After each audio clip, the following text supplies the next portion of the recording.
a couple of months, well, actually a year ago, I met Malka. Where's Malka? Right here. I met Malka. And we had a divine connection in the ocean in North Carolina. And then I met Saju. And it's such a blessing to be here. A little background on me. I'm a 7th generation energy healer. Some people ask me, how do I know that? I grew up in New Orleans, Louisiana. We know our ancestry all the way back to 1689.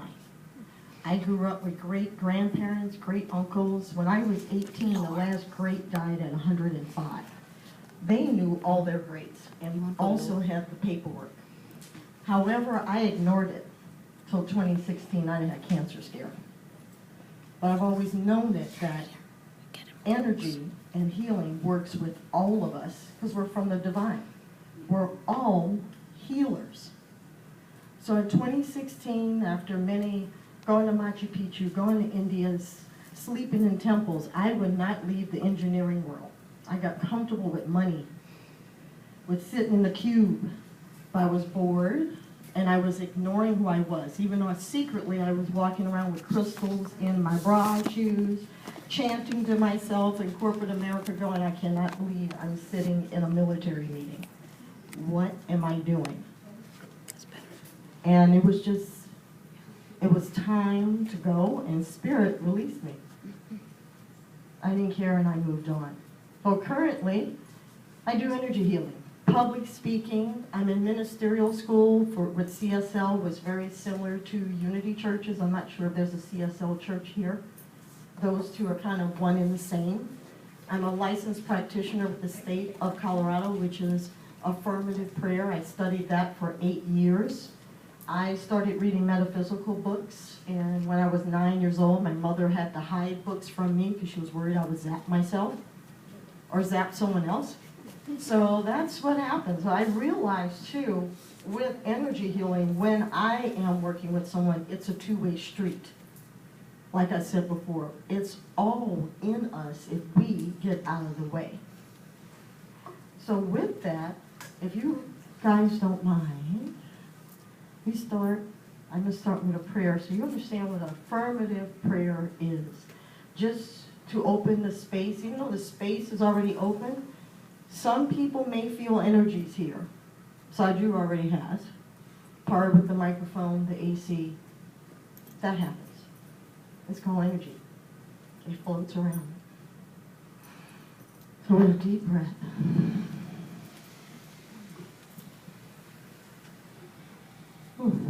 I invite everyone to be still and know that what breathes you is not you. It's a divine energy, a divine presence, that which is light and love.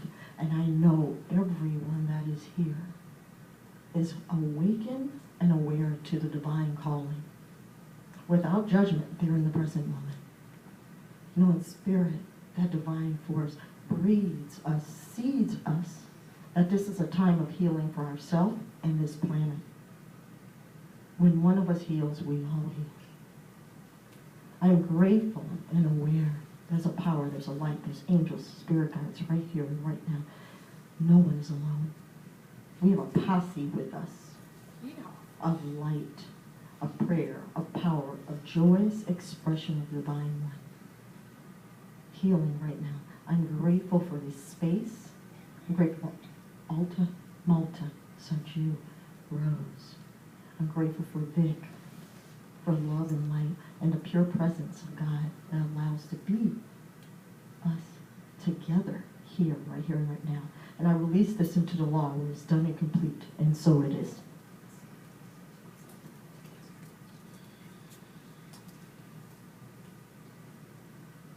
Thank you. I have to take my jacket off.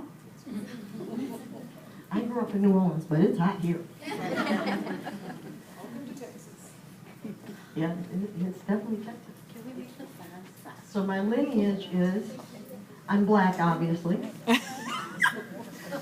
I'm Natchitoches Indian, German, and French. Grew up with it. Most of my grandparents, great-grandparents could not speak a lick of English. They spoke Creole, Spanish, and French. So we're going to get on to, because I know we're on time, I want to honor everyone's time, the quadrants of healing, and that dropped in. I used to be an engineer, and it threw me off. It's like 8 quadrants of healing, even though a quadrant is 4. But I'm only going to start, so it's like 2 sections. I'm going to start on the first one. We all know healing mind, body, and soul. I'll briefly go through the body. I also have a nutrition degree. You got that? The clicker. There we go. Oh, that's what happened. Where's the, it's over there. There we go. All right. Energy healing. How many of you are familiar with energy healing? Good. The energy's in your hands, your mind, your body, your soul. It's your heart. And like I said earlier, we all have that power. I believe meditation and prayer is essential to energy healing. I also believe, as I said, they diagnosed me with cancer. I was determined not to go through surgery or anything else. In 2 weeks, they couldn't find it. They kept trying to dig, probe. I got sick from them poking and doing this biopsy and that, but they couldn't find it. They said there was no explanation. Now, I don't do this by myself. I get out of the way. Also, I have 2 girlfriends who are from Hawaii, which are also energy healers, so we got together. All 3 of us were diagnosed what they thought was breast cancer, left breast, at the same time, and all had jobs we couldn't stand. We knew that was the triad. Like, uh-oh, we better do something quickly. So we all worked on each other in 2 weeks. They could not find it. So I realized it wasn't me. I'm very humble in this. I get out of the way. We are all vessels. Every last one of us. So with that respect, we all realize, including myself, it's breathing us all the time. Now, back to what I was saying. Physical body. I have a nutrition degree. I believe in energy healing, but I have some clients that they want to eat what they want to eat and ask me to just work on them. Nope. Doesn't work that way. You still cannot eat McDonald's. You cannot dishonor your body. We are still physical beings having a human experience. You have to move the body. It's essential. I don't care if it's dance, exercise, walking a dog.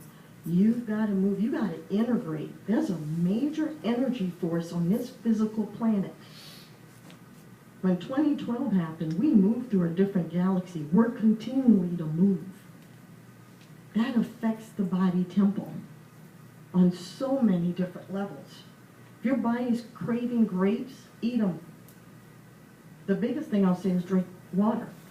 Most of you all may or may not know, our body's 90 to 95% water. Most of us are dehydrated. Water grounds the spirit within the body. So not only cleans you, it gets you grounded. Water is a grounding nutrient. We can't live without water more than 3 days. We die. And it helps you also integrate your own healing gifts. Went through the nutrition, passing energy over your body. So right now, if anyone's comfortable, rub your hands close together, and I'll show you.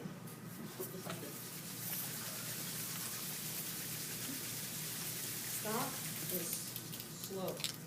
Feel that?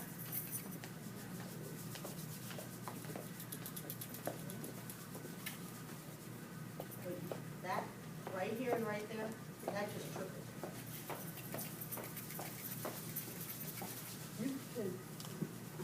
You can pass your hands over your body if you feel pain.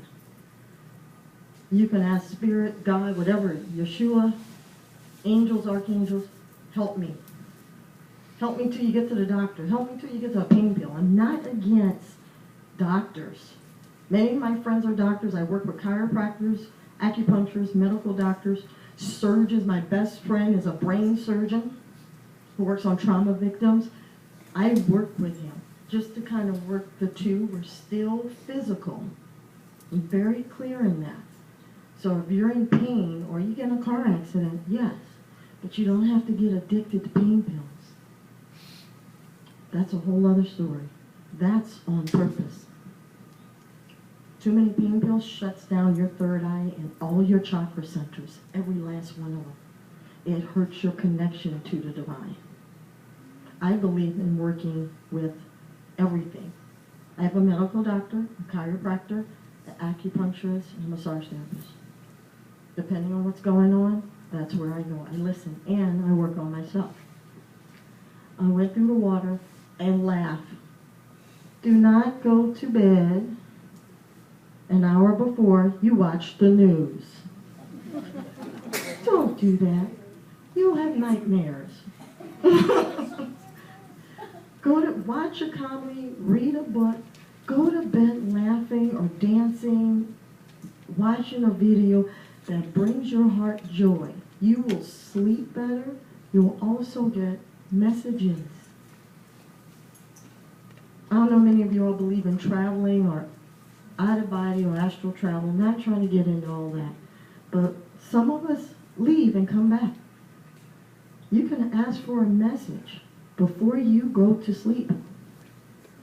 You'll get an answer. And if you didn't, don't beat yourself up. You probably needed to sleep.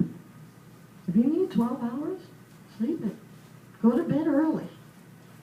Go to bed early.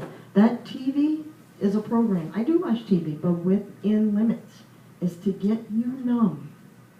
It's to get you to believe in a non-truth, that you're powerful. If anything that's in excess becomes a problem, and it hurts your body, because what you're doing, you're sitting down.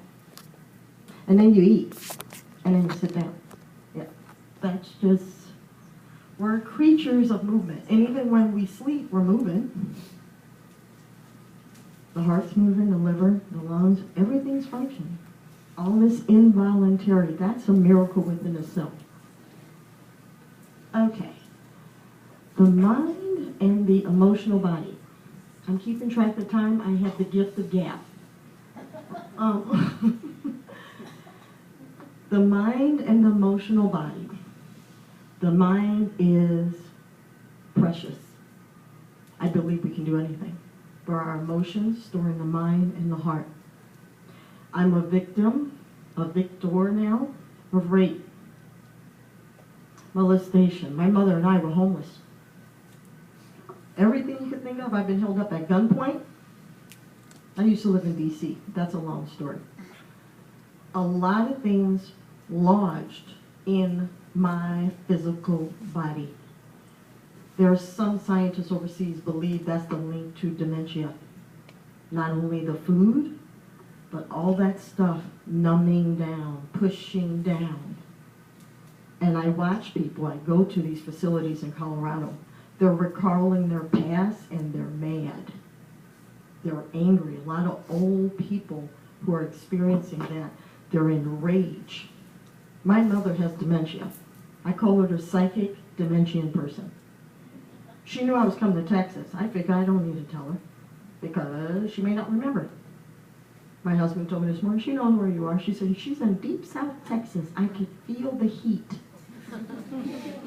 Ask her if it's Sunday. Nah, can't get that. So she's still in between. She told me, I caused this because I never told you about the rape. I never told you about the man killed in front of my face. She knows that. She used to be a parapsychologist. She taught this stuff. She said, I manifested this. Now I gotta sit in it. And then she went off someplace else. I'm like, okay, that was a lesson for me. You have to deal with your emotional stress in a healthy way, or it will deal with the physical body. How I met my husband was in a police department. No, I was not arrested. Working with crisis intervention. I worked with suicide victims while I was an engineer. It was my way of getting into what I do now. And I watched people that were traumatized be overweight or